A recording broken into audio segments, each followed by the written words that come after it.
Okay. Let us continue. I believe I now have a very firm grasp on what happened here. Well, I do too. All right, Francisca. Would you care to share what conclusions you've come to? Why should I do that? We're still in the middle of a competition, you know. We should be checking to see if your conclusions are wrong first, so you go ahead. It's almost cute that she's going this far to ensure that she wins. Almost. Very well, but first we need to pay His Honor a visit to correct his testimony.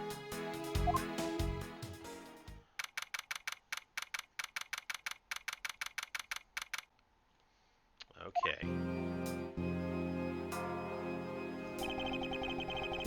Your Honor, if I may, I'd like to test your witness testimony to see how it stands up.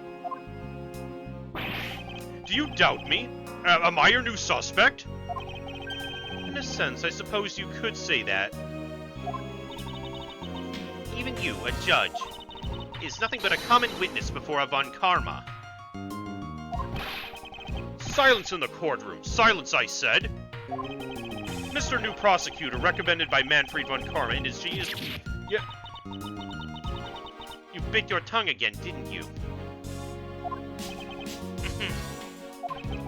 As a defender of the law, I could never give false testimony. You can even place me under oath if you want. Very well then. Your testimony, if you please.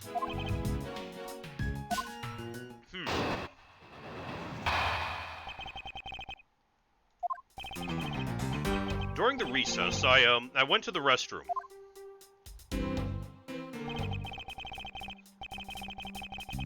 There's a window on the hallway side. In other words, I could see into the hallway.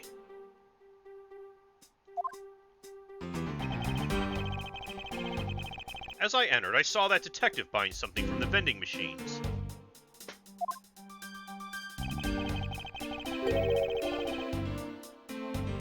But when I was about to exit the restroom, he had completely disappeared.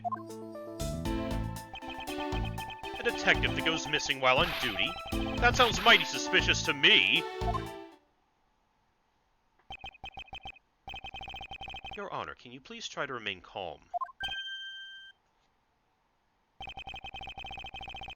I'm so used to simply listening to testimonies that I got caught up in the excitement. Sorry, Your Honor, but I'm afraid I'm gonna have to spoil your fun now.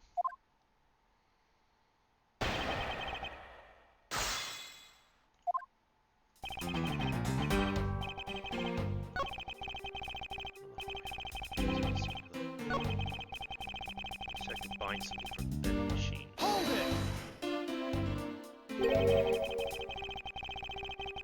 Are you sure the person you witnessed was Detective Gumshoe, Your Honor? Yes, I'm absolutely sure. It's hard to miss someone of his stature, even from as far away as the restroom. Besides, I can't think of anyone else with that kind of hairstyle and big beige coat.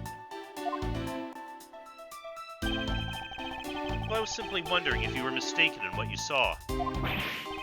What? Preposterous! My eyes are as sharp as can be, ready to see through lies to the truth. Although recently, things do seem to be a bit fuzzier than they used to be. Clearly his eyes aren't the only things that have gone fuzzy. But allow me to say with all the honor and dignity of a judge, I am not mistaken in what I saw. He completely disappeared. Hold it! He disappeared. But, Your Honor, just as you say, I saw that detective buying something from the vending machines. Why, yes. Yes, I did. The restroom window looks over the courtyard and right into the hallway. But just as I was about to exit, I took another look and there was no one in sight. That led me to the only solution to this mystery. That detective must have gone into the crime scene. Lobby number 2 at that point! So he looked into the hallway from the restroom and over the courtyard, did he?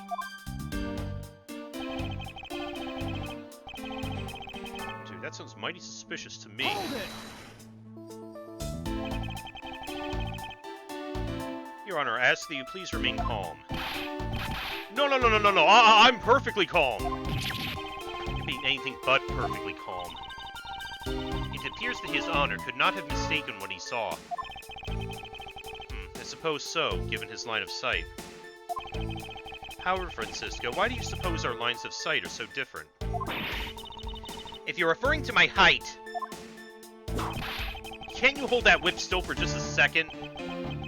Now, about His Honor's testimony. I believe his line of sight to be an important factor.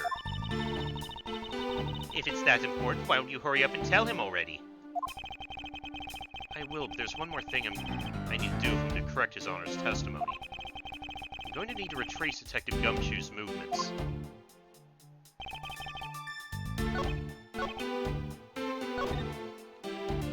Completely disappeared. I think... Oh. Yeah, the evidence that he was sitting on the bench. Objection!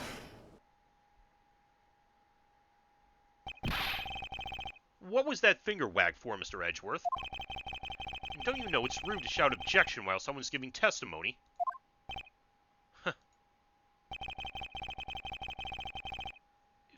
If you truly are a man of the law, then you must always be vigilant. For example, I myself never let an opportunity to shout objection pass me by. Miles Edgeworth, it's one thing to be passionate about your job, but this is real life. This is what some people may say is the pot calling the kettle black. Your Honor, I wonder if you might take a look at this for me. What is that filth? How dare someone dirty the hallway bench like that? Who's the culprit? That party is hereby found guilty of uncleanliness. If you must know, the uncouth bench sullier has already been placed under arrest thanks to your earlier testimony, Your Honor. Oh, well that's good. But who was it?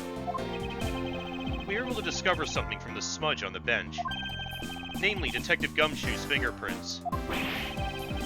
Not happy with committing murder, he had to go and dirty the courthouse too. Guilty! Your Honor, please calm down.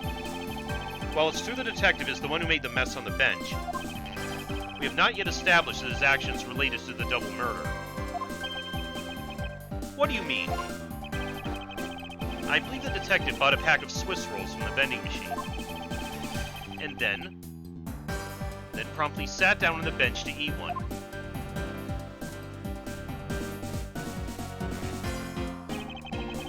The cake crumbs and pieces of chocolate on the floor under the bench. And Detective Gumshoe's fingerprints prove my conclusions to be true. Oh, but I still don't understand. Is this whole thing related to how I couldn't see him as I was leaving the restroom? It is indeed. The window in the hallway was built rather high up into the wall, at around a grown adult's chest height. As evidence, I submit that Francisca herself was unable to see out of that window. Uh-oh. You're playing with fire again. Yeah. That was with that delayed reaction. I knew I shouldn't have used her height as evidence. Basically, what this means is that the area directly under the hallway window is a blind spot when the hallway's being viewed from the men's restroom. Then... it seems that you've made the connection. If someone were to sit on the bench under the window... yes, even someone as large as Detective Gumshoe would effectively disappear from sight. What? You finally see, Your Honor. Your testimony's just proven that Detective Gumshoe was in the hallway the entire time. Ah, sorry. I didn't mean to say it with that much enthusiasm. All I wanted to do was try saying it once. Here, let me try that again. Hold it!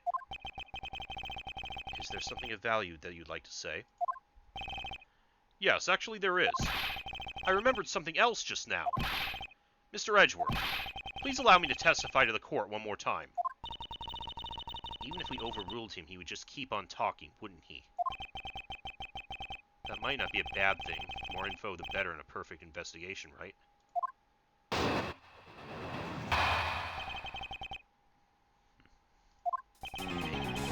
I suppose it's possible you can't see a seated person from the restroom window.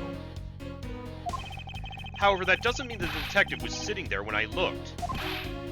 Anyway, I forgot to testify earlier about probably the most important detail. As I was leaving the restroom, I heard the loud bang of a gunshot.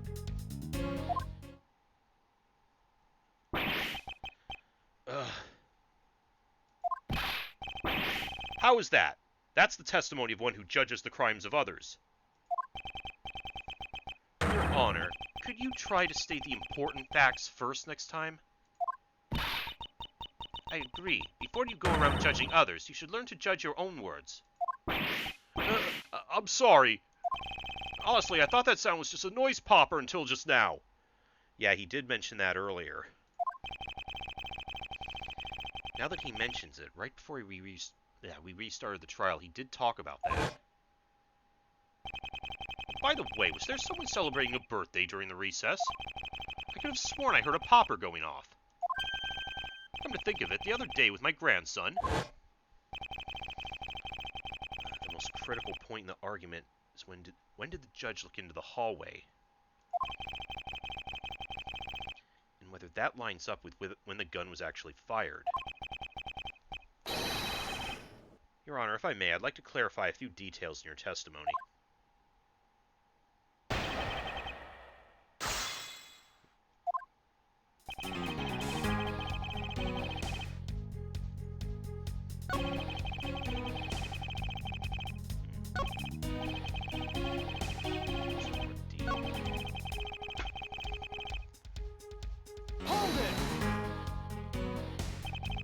Your Honor, about what you just said. I know, I couldn't believe it myself. Bang, went the gunshot loud here, initial reaction. Ah, jump like this. Yes, just like this. The quick ah! Your Honor, please remain calm when you're trying to explain yourself to me. Yes, sir. Sorry about that. Now then, I must gather myself. Yes. When I heard the gunshot, there was no one in the hall. I should know. I looked. There was no one there! This judge's emotion circuits appear to be stuck on overreact.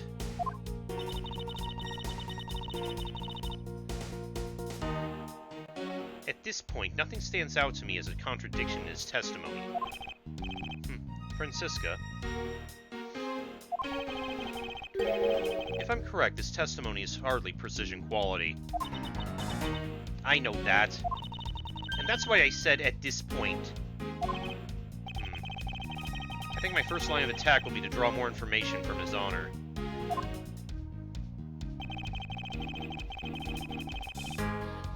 Hold it! In that case, you can see that you were overconfident in your last testimony. Now, hold on there. I just said it's possible you can't see a seated person from the restroom this time. But you know something. I don't think you know when the prints you referenced were left on that bench, do you? Well, you've proven that it's possible the detective was sitting. I still have a problem with just when those fingerprints were left. He's right. I have yet to prove when the fingerprints were left on that bench. While he feigns ignorance, His Honor has seen a lot of life. This judge, I mustn't underestimate him.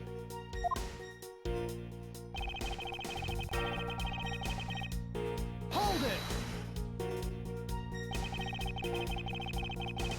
it! As we established, you went to the restroom during the recess. However, at what point in the recess did you look into that hallway?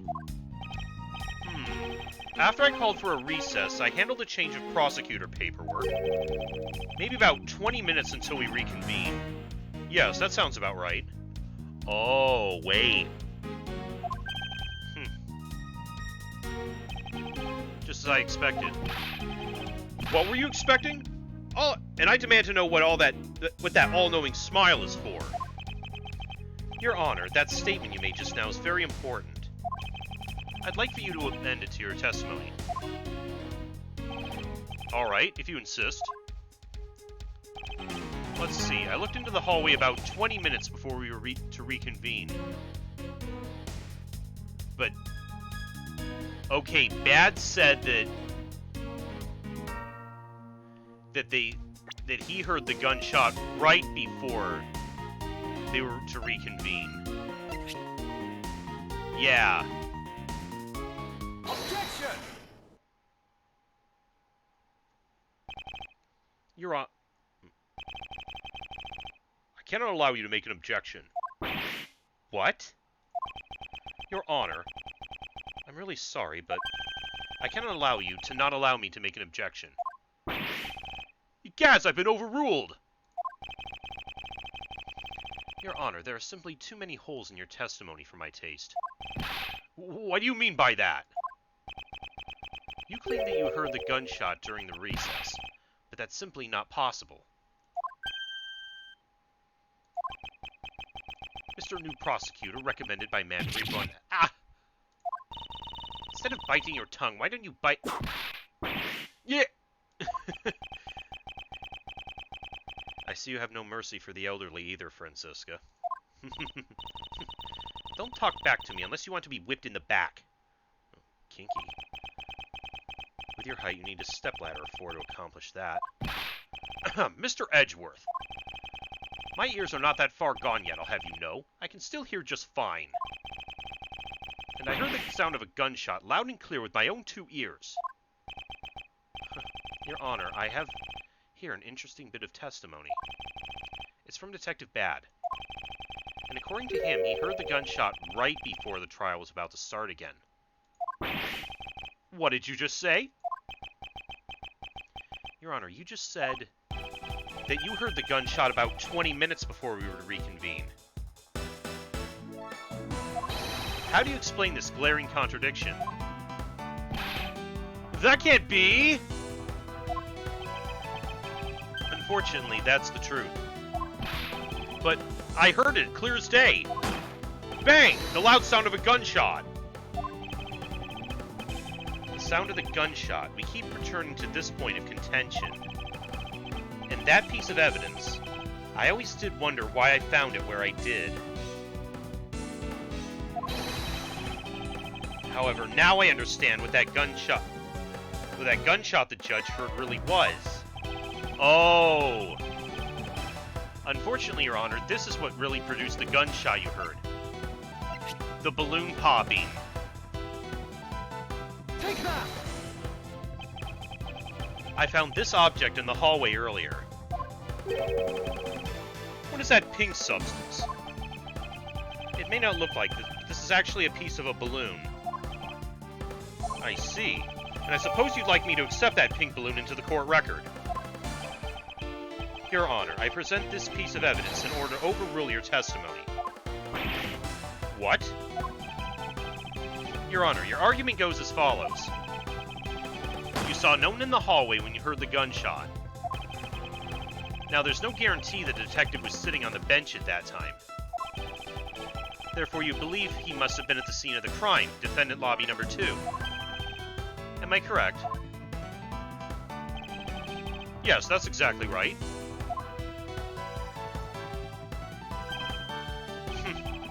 Let me ask you something. Do you think the gunshot you heard was produced by a real gun? I think I've said enough that even you can figure out the rest on your own.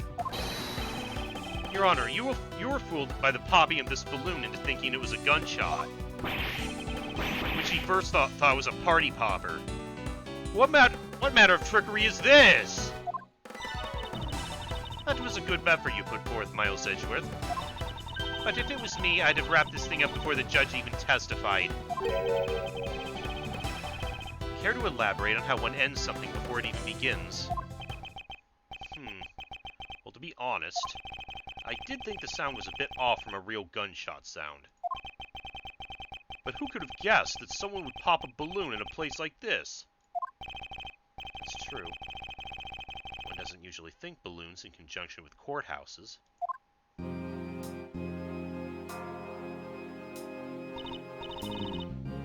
I want to trade these coins with you. That's it. The balloon that girl was holding. It explains everything. Your Honor, if it makes you feel any better, you didn't lie once in your testimony. However, I can't really vouch for its accuracy. Who knew? That giving testimony could be such a difficult thing to do. What have I done? I owe Detective Gumshoe a very, very big apology. I will see to it myself that he's released. Wait. There are still a few things I have yet to resolve about what happened in the hallway. Your Honor, I request your permission to further question Detective Gumshoe. But why? I thought we just cleared his name. Whether we did just now or not, I still cannot say. The only thing I can do for now is to continue in my quest for the perfect explanation. And to that end, I must resolve the remaining issues pertaining to the events that occurred in the hallway. Very well. Bailiff, please bring Detective Gumshoe into the courtroom. I must fulfill my mission and find the perfect explanation to this case.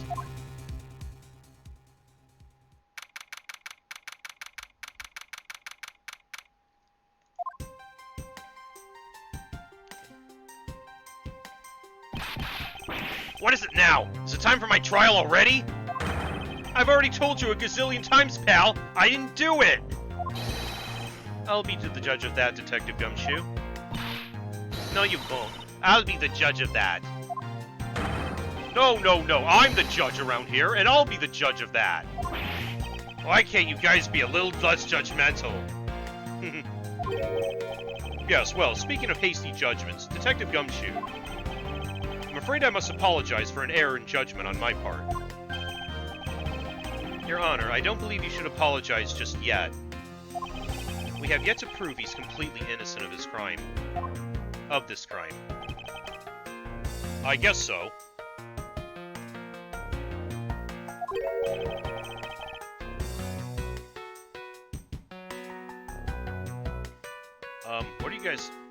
What are you guys talking about?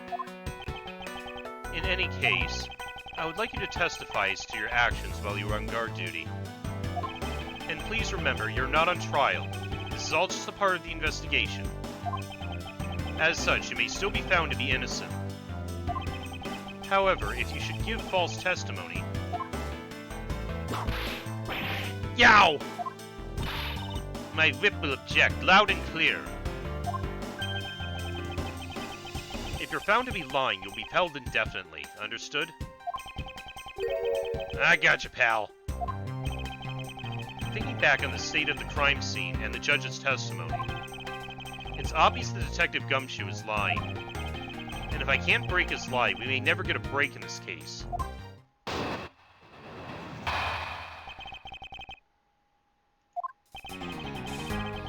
I came down here to this courthouse on Detective Bad's orders. As soon as I got here, he ordered me to stand guard in front of lobby number 2. From that time on, until I heard the gunshot, I was in that hallway the whole time. On my honor as a detective, I swear it wasn't me, pal. He's still singing the same tired tune. In that case, I'll just have to change the melody. I know he's lying, and it's time I pulled the information I need out of him.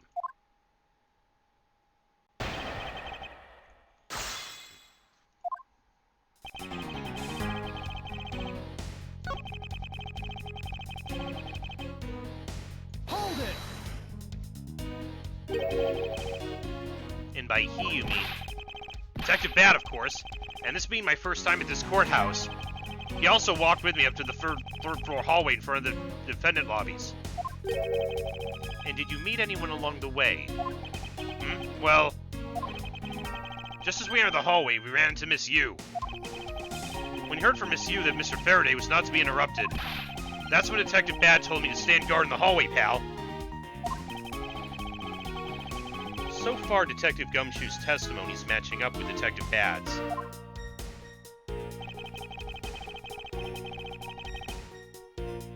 I was in that hallway the whole time. Hold it! claim to have been in that hallway the whole time. However, is it not a fact that you did something while you were in that hallway? Of course I did something. I guarded the door to lobby number 2, pal. What else? Very well then. And what exactly does guarding that door entail? Well, to put it simply... Oh, I know. It was my job to stand in front of the door without moving an inch. Oh? Detective Gumshoe, you mean to tell me that you did not take a single step away from the door to lobby number 2? Is that really what you wish to testify to the effect of? You got it, pal. I didn't take a single step away from that door, just like I was ordered not to. Yeah, we know that part's not true. Why is everyone so quiet all of a sudden? Because we're all in shock. And in awe of your utter stupidity. Scruffy, if you're going to lie, at least tell us a more believable one. Ouch! But I'm not lying. I should hurry up and bring this insipid testimony to a close.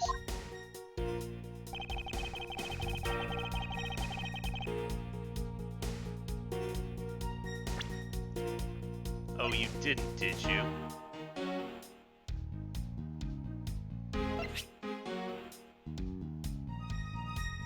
Objection!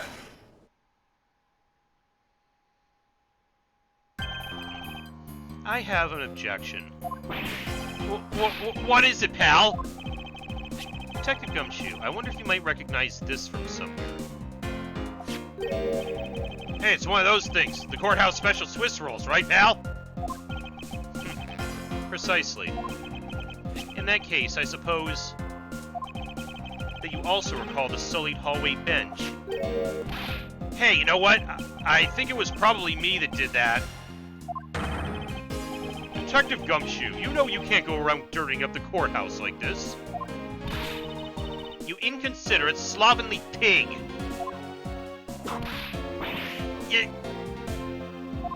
I promise to clean it up later, I swear! Now then, shall we get down to business? About the fact that you didn't move even a single step from the front of the door? If that really were the case, then how were you able to buy a pack of Swiss rolls? Furthermore, if you didn't move a single step from in front of the door, how did you manage to get the bench dirty with your grubby hands? Ouch! It appears that Francisca's whip can do more damage than my words alone can. Alright, I confess, pal. I was hungry, so I bought a pack for myself, okay? I thought I could shoot out again if anyone found out about me eating on the job. So I didn't want to say anything. Well, unfortunately for you, I saw you do the whole dastardly deed. I clearly saw you buying a pack of Swiss rolls from the vending machine. Okay, I'm sorry for lying.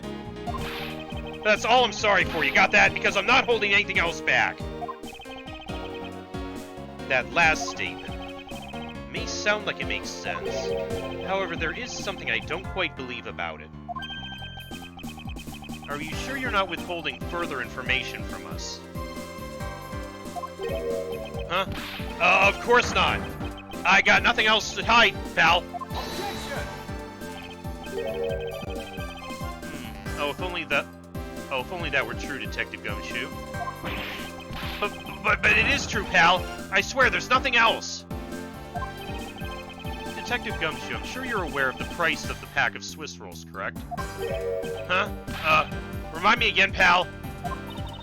That vending machine out in the hallway is selling packs of 2 Swiss rolls for $6 a pack. And yet, according to you, you didn't have any cash on you until you cashed your $5 annual bonus check. Isn't that right?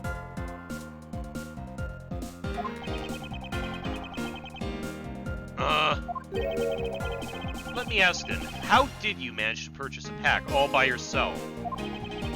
Can you provide me with a proper explanation to that. I told you I bought it by myself, pal! There wasn't anyone else in that hallway with me. Oh, I think there was. So there's no one who could have helped me buy it.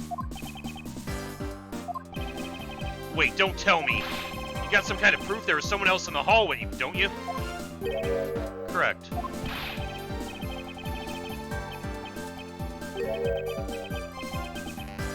As if you could. I mean, what are the chances of that? Wait, you do? Of course I do. What? How? What proof do I have that there must have been someone else there in the hallway?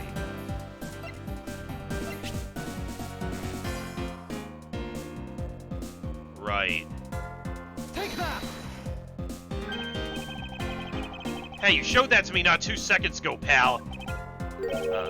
I think you're under the mistaken impression that I bought this pack of rolls.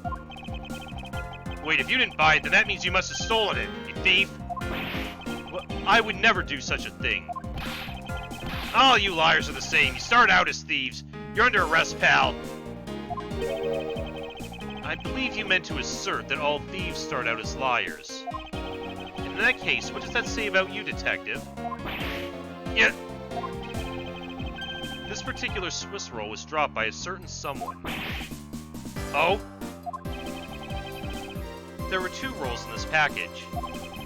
You ate one of them, but you then gave the other to a certain other person, didn't you? No way, pal! You got it all wrong! I ate both of them! No. Oh, not this time. It would appear that we've caught you at last. Hey, don't you dare do anything bad to that girl! It would appear that they do know each other after all. So why do you continue to come up to me and kick me? Have I wronged you somehow? I have a name and it's K! Yep. K what? K Faraday! There it is. Faraday. Are you perhaps Mr. Faraday's daughter? I'm not a you, I'm K. K. You know, good little girls don't kick other people. Especially not hard enough to bleed big, nasty bruises like the way you do. Well, then you shouldn't have put Gummy under arrest, mister. Gummy? My guess is that she's talking about Detective Gumshoe. What a cute nickname you've given him. Gummy didn't do anything wrong. Okay. It appears I'll need to speak with her in a bit more detail. Rawr!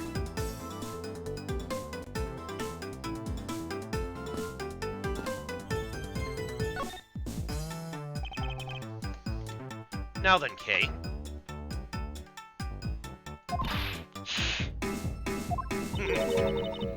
She's like a stray cat.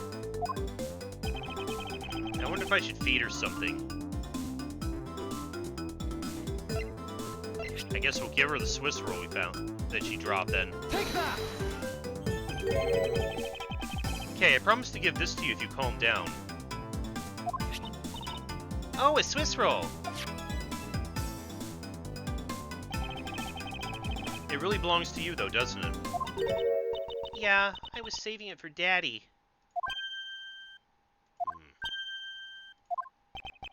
Oh my. Your father, he's... don't you say another word, pal! She doesn't know yet! Thanks for watching out for me, Gummy. But I already know about Daddy. I overheard the guards talking. Aww. About how he's not here anymore. I'm sorry. I'm sorry I couldn't protect him. Okay. I'm not gonna cry. I'm not gonna... Aww.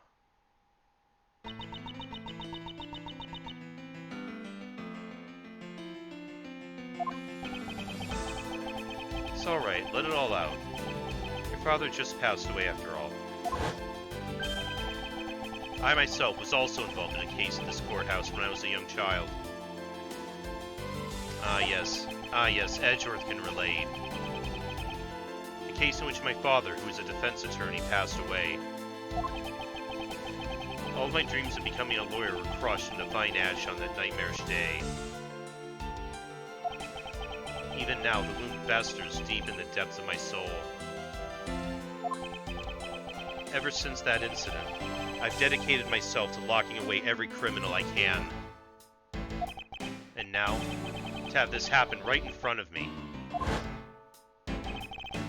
As a child, I feel a certain shared fate, a common bond between us. Miles Edgeworth, what sort of gentleman are you? Are you going to just stand there and watch a lady cry? You're right. Sorry about that. Okay, here, how about we use this handkerchief and dry your little eyes?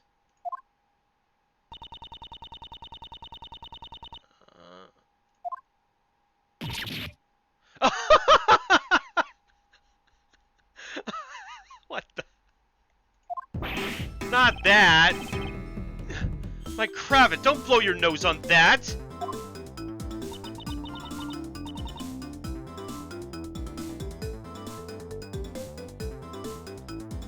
I feel better now, thanks.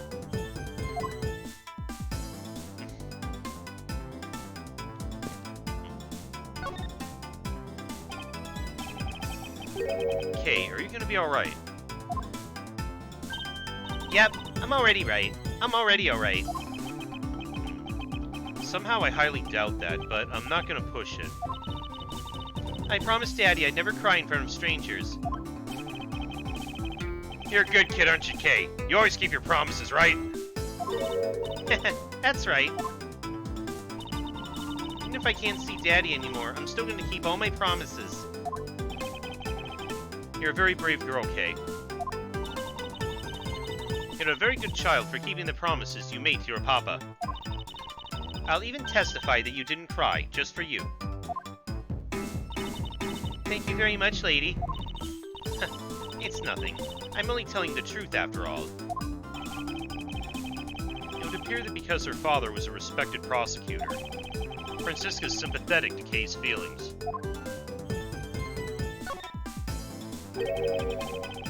Kay, what kind of person was your father? Daddy was a hero of justice.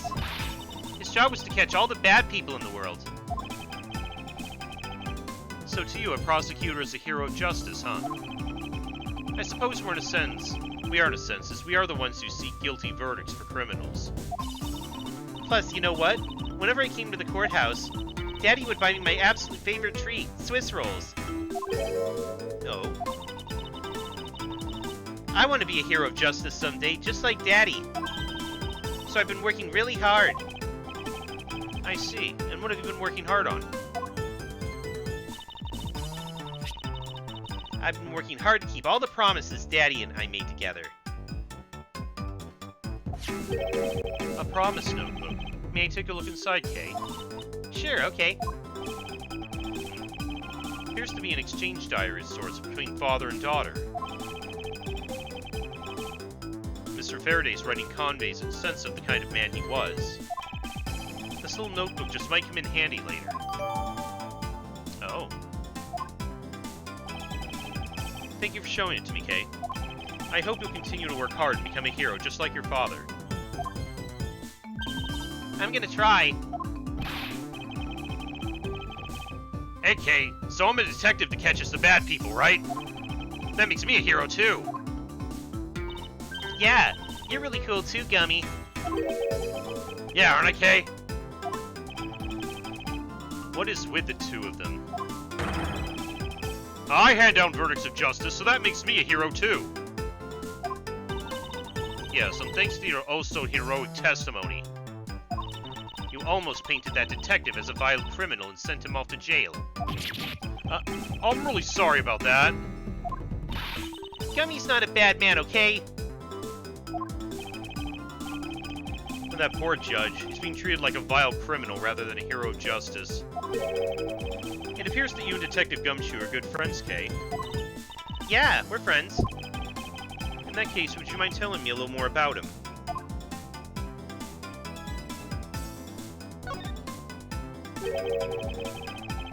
I take it you ran into Detective Gumshoe earlier. Yep. I was on my way to see Daddy when I saw Gummy standing there. He was standing in the hallway staring really hard at the vending machine, so I said hi. And when was this? Huh? Oh, before everything got crazy. How long were the two of you together? We only talked for a little while. And then we went our own ways.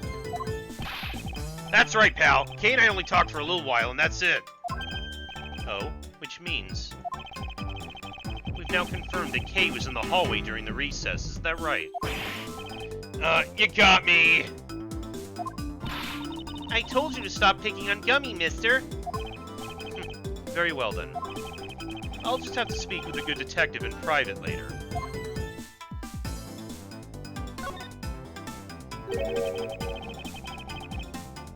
Were you the one who bought this pack of Swiss rolls, Kay?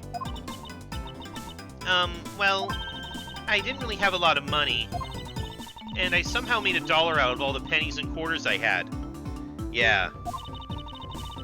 But that still wasn't enough, and I really, really wanted one. Come to think of it, she did come and ask me to exchange a handful of change for $1. And that's when you came and asked me to change your money, right? Yeah, thanks a bunch for doing that, mister. Sure. But let me ask you, even with that $1, you still didn't have enough, correct?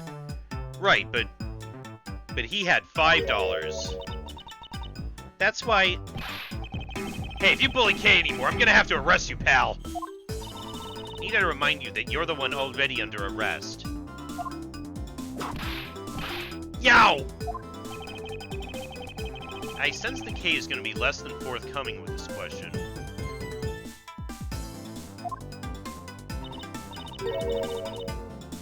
Sorry about your roughly thing. Yes, well, now that it's positively drenched in your nasal mucus. Don't worry, Kay, I have a spare. So here, you can have this one.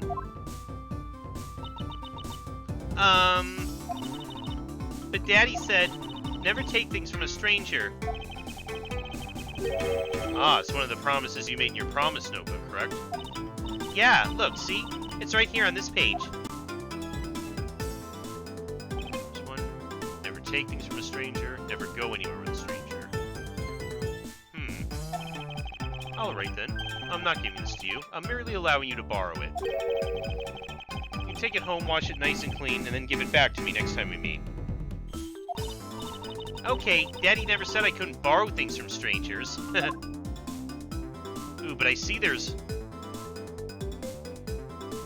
Okay. Now then, Detective Gumshoe. My curiosity's piqued now. What else does it say? Never take things from a stranger. Never go anywhere with a stranger. Always greet people with a smile, even people you don't know. Never cry in front of strangers. Always try your hardest to learn about things you don't understand. Daddy's job is to make sure everyone follows the rules. Kay, be a good girl and promise you'll keep your promises to me, okay? Love, your Daddy. Well, she did cry in front of us a little while ago, and she apparently took the Swiss roll from Gumshoe.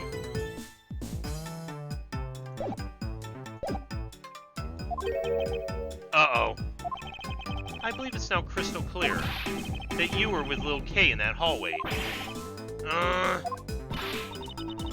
I told you to stop being mean to Gummy! Miles Edgeworth, there is still something you have yet to resolve. I beg your pardon? You still haven't offered an explanation for why that man would lie to us. That's, well... Gummy, don't tell me you lied for my sake. Hey, don't worry about it, Kay. Everything's gonna be okay. Ah, so that's why. So what was Detective Gumshoe's motive for lying? You can't explain that. You can't call this a perfect explanation. His reason for lying is very simple. so that he didn't want anyone to know that Kay technically broke one of those promises. Here's what I believe to be his reason. From simple observation of the detective's actions and his interactions with Kay, it's obvious the detective was lying for the young girl's sake. And this piece of evidence will show you exactly why.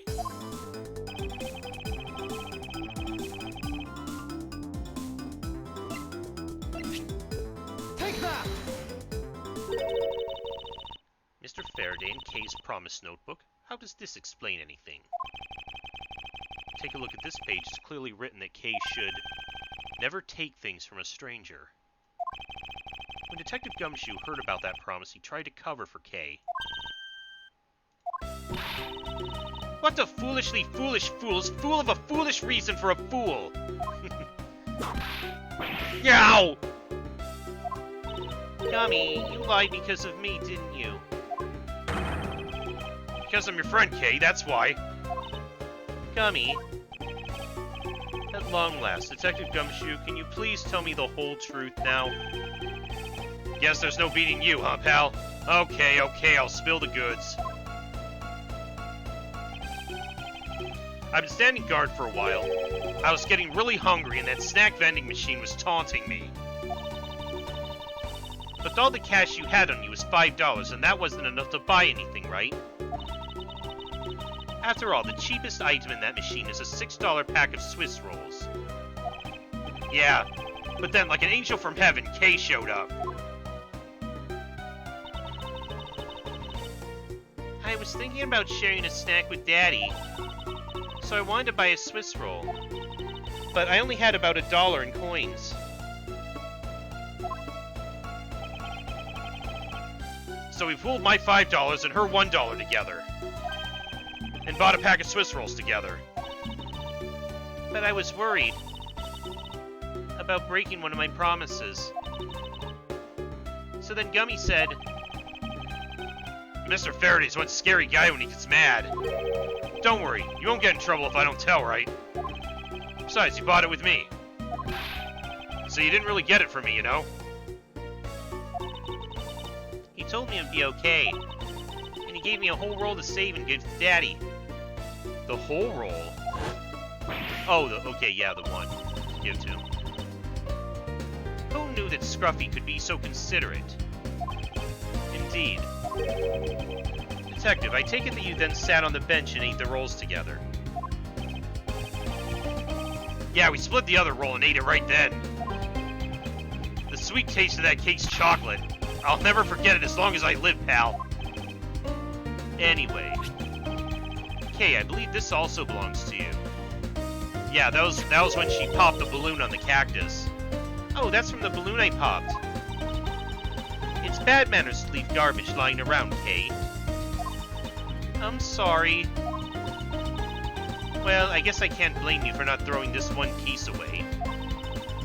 It was sitting high up in a windowsill where you couldn't see it. So just this once, I'll forgive you. But that balloon... I wanted to surprise Gummy a little, so I popped it on purpose. Oh, really? And because of me, Gummy dropped his half of the Swiss roll.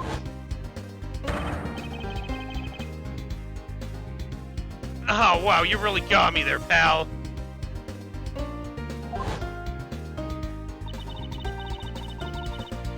So I thought maybe I should give Gummy this other roll. And then I saw you picking on Gummy, mister. So you kicked me, is that it? You sure are a feisty one. I'm really sorry, mister. It's alright, I'm perfectly unharmed. But about this Swiss roll, would it be alright with you if I held on to it until Detective Gumshoe is cleared of all charges and free to go? Yeah, sure. Just make sure you give it to Gummy afterwards, okay? Of course, I promise. Now then, I believe we've proven beyond the shadow of a doubt that Detective Gumshoe was in the hallway for the entire duration of his duty. Which undeniably proves that Detective Gumshoe could not have committed the double murders. Objection! Oh, what now? Actually, it proves just the opposite, Edgeworth. You've just shown that Detective Gumshoe is the only one who could have committed the crime. What do you mean?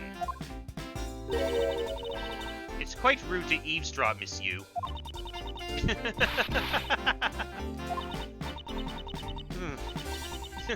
I'm getting lectured on manners? By a girl with a penchant for whipping people? What? How dare you talk back with such insolence? You're wrong, Kate. Gummy's not the bad... You're wrong, lady. Gummy's not the bad guy. Oh, and what did we hear? What is a child doing here in a courthouse? Bailiff, please take this child in. Hey, now. Oh. What? Miss Callisto Yu, that girl is Mr. Faraday's.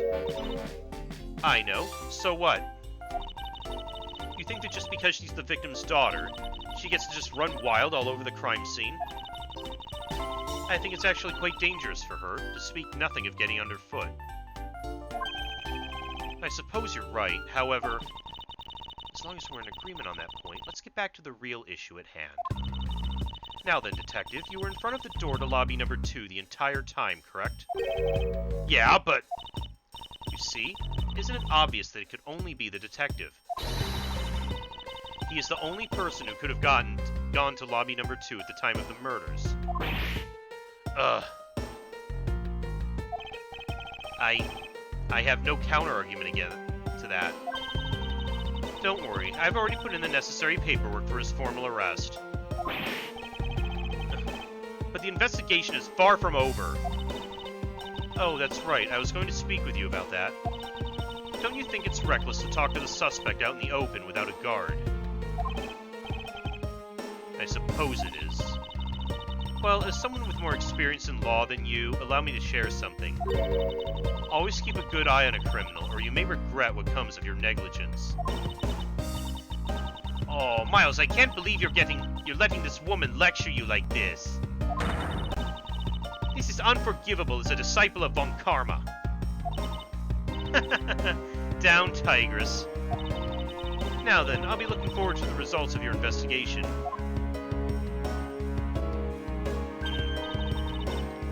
So, we're back to square one. Actually, this is our last chance. I can tell that if we fail to solve this case, Detective Gumshoe will be formally charged under all the circumstantial evidence. This investigation's not over yet. There's still one location we have yet to inspect.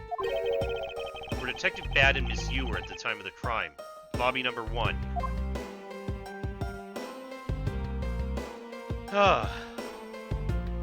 Well, we're at the end of that part of the chapter,